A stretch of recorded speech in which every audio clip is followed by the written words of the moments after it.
Grand Yoff, une commune située au cœur de la capitale sénégalaise, n'a pas bon dos. Sa réputation de zone rouge pour l'insécurité fait peur à bien des habitants et visiteurs. Considérée comme un repère des malfaiteurs, elle souffre d'une insécurité chronique qui perturbe la quiétude de sa population.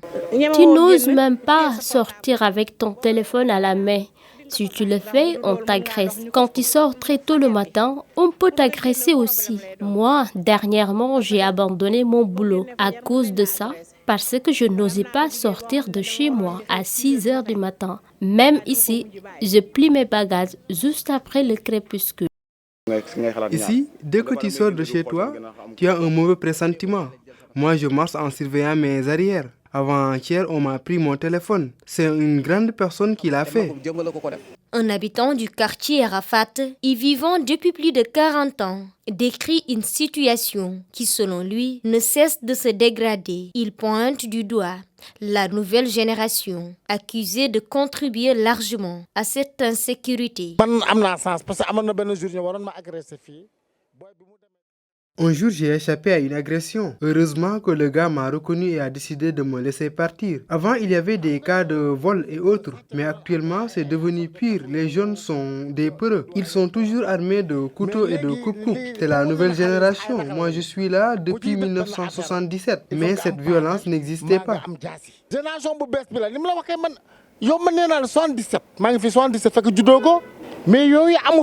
Pour d'autres, les causes de cette insécurité grandissante sont multiples et complexes. Elles incluent des facteurs sociaux, économiques et parfois même institutionnels. Les jeunes aiment la facilité. Ils consomment le vin, le chanvre indien et la drogue. Et ils ne travaillent pas. C'est pourquoi il est facile pour eux de devenir des bandits.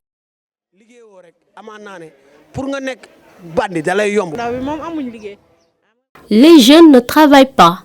S'ils avaient du boulot, ils n'auraient pas le temps d'agresser. Il y a aussi un problème d'éclairage public. Ici, les lampes sont insuffisantes. Les coins sont sombres.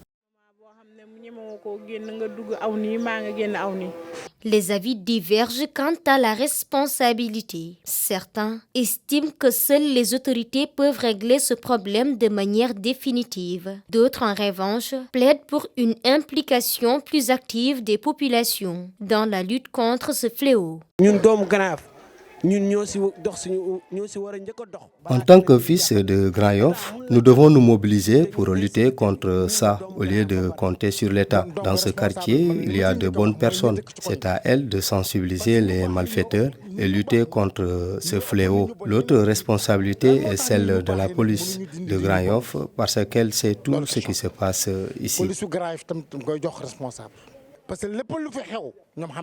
Face à cette situation alarmante, des initiatives locales ont vu le jour, comme le mouvement Grand Yoff Zéro Violence. Composé de jeunes engagés, ce mouvement mène des opérations de sécurisation dans les quartiers pour neutraliser les malfaiteurs.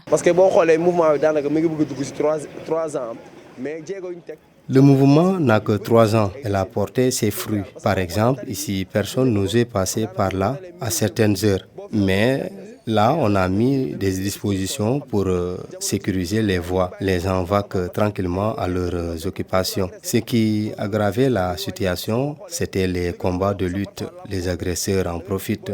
Nous nous sommes divisés en groupes et pointons au niveau des rues pour neutraliser les malfaiteurs et les corriger avant de les livrer à la police, et ça a diminué les agressions. Avec ses 66 quartiers, Grand Yoff est la deuxième commune la plus peuplée de Dakar, après les Parcelles Assainies, avec plus de 200 000 habitants.